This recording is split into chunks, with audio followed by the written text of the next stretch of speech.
ప్రస్తుతం మనతో మాట్లాడేందుకైతే తెలుగుదేశం పార్టీ కరుడుగట్టిన కార్యకర్త నాయకురాలు సుశీలమ్మ గారు అయితే ఉన్నారు. అయితే 7,000 పెన్షన్ వచ్చింది. అసలు ఆమె ఫీలింగ్ ఏంటి, ప్రజలు ఆమెతో ఏం పంచుకున్నారు, మహిళలు ఆమెతో ఏం ముచ్చట ఇచ్చారు అనేది ఆమెను అడిగి తెలుసుకునే ప్రయత్నం చేద్దాం. చెప్పండి సుశీలమ్మ గారు, 7,000 పెన్షన్ 7,000 పెన్షన్ ఇచ్చినందుకు నిజంగా ప్రభుత్వానికి చాలా ధన్యవాదాలు. ఇచ్చిన ఆయనకి, ఎందుకంటే ఆయన ప్రకటించింది ఎలక్షన్ ముందు ప్రకటించి ఆయన మాకు ఎమ్మటే 15 రోజుల్లోనే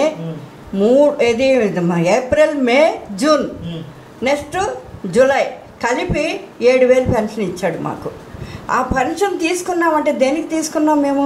ఆ పెన్షన్ ఇచ్చిన దేనికి మాకు ఉపయోగపడుతుంది? మాకు మందులకు ఉపయోగపడుతున్నాయి. మాకు ఇవాళ ఇచ్చారంటే నేను ఇంటెద్దు కట్టుకున్నాను, మందులు కొనుక్కొచ్చుకున్నాను. మరి ఆయన చేసింది మంచి పనే కదా.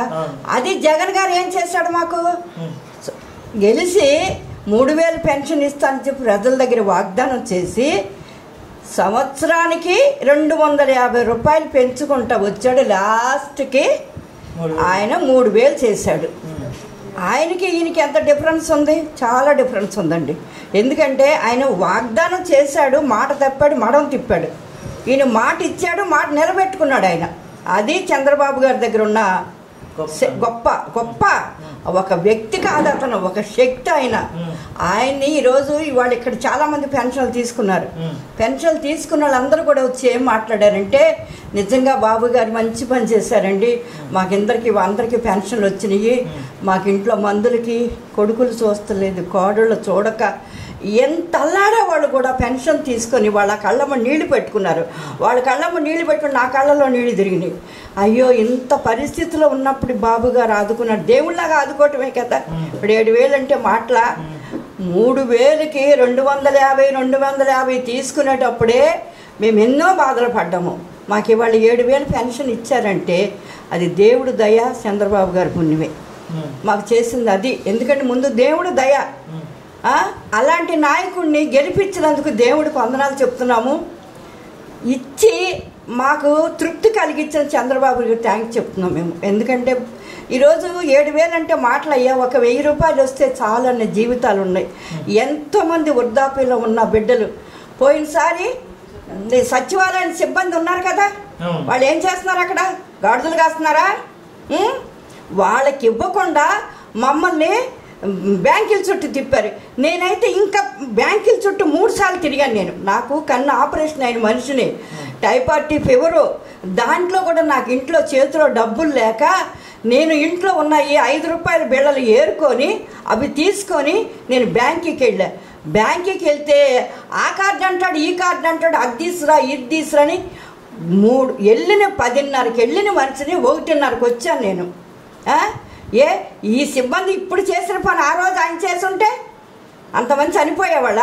అంతమందికి ఇది బాధలు కలిగాయా? అంటే చంద్రబాబే కావాలని బ్యాంకుల ద్వారా ఇప్పించాడని చెప్పేసి అప్పట్లో వైసీపీ వాళ్ళు ప్రచారం చేశారు కదా, ఏంటి అప్పుడు మీ ఫీలింగ్ ఏంటి? బాబు గారు చెప్పలా. ఎలక్షన్ కమిషనర్ ఉన్నాడు కదా ఆయన, ఎందుకంటే ప్రతిదీ మేము కవర్ చేసుకుని చూస్తుంటాం కదా, టీవీలు చూస్తాం, వార్తలు చూస్తాం, పేపర్లు ఇంటా, ప్రజల దగ్గరికి వెళ్ళి అడుగుతుంటాం మేము. అయితే మున్సిపల్ ఎలక్షన్ కమిషనరు వాలంటీర్ని తీసేయమన్నాడు. వాలంటీర్లు తీసి మీరు ఇవ్వమని సచివాలయానికి ఆయన చెప్పాడు. ఆయన చెప్పినప్పుడు మాట విన్నారా? ఇలా ప్రతిదీ చంద్రబాబు మీద తోసేటివే. ప్రతిదీ చిన్న ఏది జరిగిన చంద్రబాబు అనుకోనే. నువ్వెక్కడున్నావు ఒక్కసారి గుర్తుపెట్టుకో.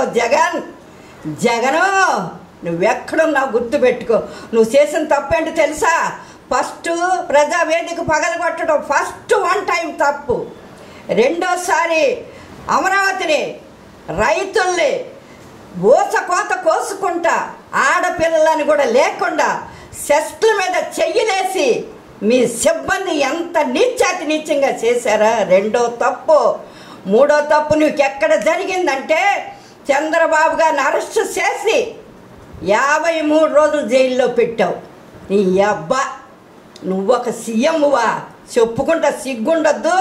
ఆ వయసుకి ఆయన జైల్లో పెట్టి ఏసీ కూడా లేకుండా ఆయన్ని 33 చెరువు నీళ్ళు తాగిచ్చావు. రే కార్యకర్తలు అంటే ఏమనుకున్నావు? తెలుగుదేశం కార్యకర్తలు అంటే నీలాగా లప్పంగి కార్యకర్తలు కాదు, నువ్వు ఇచ్చే లక్షలకి నువ్వు కోట్లకు ఆశపడే కార్యకర్తలు కాదురా. ఈరోజు ముద్ద లేకపోయినా కూడా పార్టీకి పనిచేస్తున్నాం మేము. ఎందుకనుకుంటున్నా, ఆయన ఎప్పుడు నువ్వు జైల్లో పెట్టావో నీ చాప్టర్ క్లోజ్ అయిపోయింది. అప్పుడే అనుకున్నా నేను, ప్రభు ఆ తీర్పు నువ్వు ఇస్తున్నావు. ఎందుకంటే అతని గొయ్యి అతనే తవ్వుకున్నాడు. మంచి పని చేసా, బటన్ నొక్కుతున్నా లక్షలు ఇస్తున్నా, బటన్ నొక్కుతున్నా 15,000 ఇస్తున్నా, బటన్ నొక్కుతున్నా 50,000 ఇస్తున్నా. ఎవరికి ఇచ్చావయ్యా నువ్వు 50,000, 15,000, లక్షలు? 50,000 10 రూపాయలు 10 ఇస్తే 90 రూపాయలు నీ జేబులోకి వస్తున్నాయి. నీ వెనకాల భజంత్రిగాళ్ళు ఒకడు ఉన్నారు. నా కొడుకులు ఒక్కొక్కరు కోత కోసుకుంటూ వెళ్ళాల. మమ్మల్ని బతకనిచ్చారా? బయటకు వచ్చి కూర్చొని ఏదైనా మంచి మాటలు మాట్లాడదామన్నా ఎక్కడ పోలీసు వాడు వస్తాడో, ఎక్కడ రౌడీలు వచ్చి మా మీద పడిపోతారని అరిచేతిలో ప్రాణాలు పెట్టుకొని బతికాం మేము. ఎందుకని? పార్టీ అంటే మాకు అభిమానం. ప్రజలకి తీర్పు తెలియటల్లా ఇంకా పైపెచ్చు ప్రతిపక్ష వాదా కావాలని. ఈ అబ్బా నువ్వు ఇచ్చావంటావు ప్రతిపక్ష వాదా? జగన్ నువ్వు ఇచ్చావా? ఎవడిగా చంద్రబాబుని అసెంబ్లీలో? లేదా ప్రజలు తెలియటం లేదా? నేను గేటు తీస్తే మొత్తం నా దగ్గరికి వస్తారు, నీకు ప్రతిపక్ష భాష కూడా ఉండదని అడిగా. ఇప్పుడు నీకు అది కూడా లేదు కదరా. 11 సీట్లు. నువ్వు సీఎం పారిపోయి వెళ్ళి ఎక్కడ కూర్చున్నావు? బెంగళూరు ప్యాలెస్లో కూర్చున్నావు. నువ్వు ఒక సీఎంవి, నీ వెనకాలన్నాడు ఒక మంత్రిగాడు. ఎక్కడ తప్పు చేస్తున్నారో తెలియట్లేదా? ప్రజలు ఎంత తీర్పు ఇచ్చినా కూడా ఇంకా నేను తప్పు ఎక్కడ చేశాను? ప్రజలకు నేను ఇచ్చేసాను, ప్రజలకు వచ్చేసి ఏం చేసావయ్యా నువ్వు ప్రజలకి? ప్రేమ ఏం ప్రేమ? ఆప్యాయత అడుగంటింది, ప్రేమ ఏమో గట్టెక్కింది కదా. ఆప్యాయత అడుగంటింది, ప్రేమ గట్టెక్కింది. ఊరేగింపు జరిగింది. ఎక్కడికక్కడ తెలుగుదేశం వాళ్ళు కొట్టుకుంటా, చంపుకుంటా, నరుక్కుంటా. అబ్బో నాయనా, నీ రౌడీతనము ఇన్నిసార్లు. నేను 20 సంవత్సరాలకి 4 సీఎంలు చూశాను. నేను రాజశేఖర రెడ్డి గారిని చూశాను, బాబు గారిని చూశాను. నేను తెలియని వయసులో రామారావు గారిని చూశాను. కానీ తెలుసు, కానీ నాకు రాజకీయం తెలియదు. అలాంటి టైంలో కూడా వాళ్ళు ప్రజలు బాధ పెట్టాలి, ప్రతిపక్షాన్ని గౌరవించారు. నీ తండ్రి చేయలేదా? నీ తండ్రి గౌరవించాడు లేదా? వాళ్ళిద్దరు ప్రాణ స్నేహితులను అసెంబ్లీలో మాట మాట్లాడుకుని నవ్వుకునేవాళ్ళు. వాళ్ళు నీ అబ్బా నువ్వు నోరు తెరితే బూతులు పంచాంగాలు, నీ వెనకాల తోకలుగాడు ఎక్కడికి వెళ్ళారా వాళ్ళు? ఆ కొడాలగాడిన ఆ కొడుకుని వదాము. ఆ రోజు ఆ కెమెరా డాన్సర్ అబ్బా తారా ఎక్కడ ఏం చేస్తుందో తారా అమ్మ డైమండ్ రాణి. ఇక నీకుందే భజన, నీకు అట్టాడిట్టాడే భజన కూడా లేదే. అలాగ చేశారు. తెలుగుదేశం ప్రభుత్వాన్ని సర్వనాశనం చేయాలని కంకణం కట్టుకున్నావు. కానీ ఎవడ తీసిన గోతులు వాడే పడతాడు. నీకు పైన ప్రభువే తీర్పు ఇచ్చాడు. నీకు ఇవ్వాల్సిన తీర్పు, ఖచ్చితమైన తీర్పు యేసయ్యే ఇచ్చాడు నీకు. జగన్ బాబు ప్రజలు దేవుడు వాళ్ళ హృదయాలు తెరిచాడు. మంచి నాయకుడిని ఎన్నుకోమని దేవుడు వాళ్ళకి బోధించాడు. ఖచ్చితంగా మంచి నాయకుడిని ఎన్నుకున్నారు. ఇప్పుడు పవన్ కళ్యాణ్ గారు, చంద్రబాబు గారు ప్రజలకి పని చేస్తారు. చెయ్యాలి, వాళ్ళు కూడా చెయ్యాలి. ఇప్పుడు వీళ్ళ కలిగిన రేపెద్దరితో వాళ్ళే కలుపుతాను. నేనేం ఆగను. నేను నా పార్టీ అని చెప్పి నా పార్టీ నెత్తిని పెట్టుకోను, ఈ పార్టీ అని పక్కన పెట్టను.